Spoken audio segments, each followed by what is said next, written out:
7 March બાદ રાજ્યમાં કાળઝાળ ગરમીની હવામાન નિષ્ણાત અંબાલાલ પટેલે આગાહી કરી। કચ્છના કેટલાક ભાગોમાં ગરમીનો પારો 40 ડિગ્રી પર પહોંચવાનું અનુમાન છે, તો ઉત્તર ગુજરાતમાં મહત્તમ તાપમાન 36 થી 38 ડિગ્રી રહેવાની શક્યતા છે। દક્ષિણ ગુજરાતમાં ગરમીનો પારો 41 થી 42 ડિગ્રી રહેવાની સંભાવના છે। મધ્ય ગુજરાતમાં 40 ડિગ્રી ગરમી રહેવાની સંભાવના છે। અંબાલાલ પટેલના મતે 13 અને 14 તારીખમાં अरबी समुद्र में एक सर्क्युलेशन बनशे, जेना कारणे काळझाळ गरमीनी शक्यता वधशे।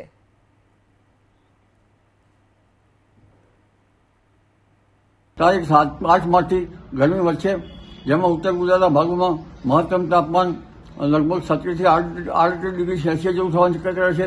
કચ્છના ભાગમાં 40 ડિગ્રી સેલ્સિયસ જેવું થવાની શક્યતા રહેશે અને દક્ષિણ ગુજરાતના ભાગમાં લગભગ 41-42 ડિગ્રી સેલ્સિયસ જેવું થવાની શક્યતા રહેશે।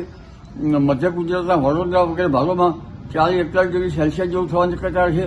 ત્યારબાદ આ વેસ્ટર્ન ડિસ્ટર્બન્સ હટતા ફરી પાછો ગરમીમાંથી ઘટાડો થશે। એપ્રિલ માસમાં પણ આવું રહેશે। એપ્રિલ માસમાં પણ એક પછી એક વેસ્ટર્ન ડિસ્ટર્બન્સ આવશે, એટલે આ વખતે કાળઝાળ ગરમી પડવાની શક્યતા હોવા છતાં વચ્ચે ગરમીમાં વધઘટ પણ થતી રહેશે।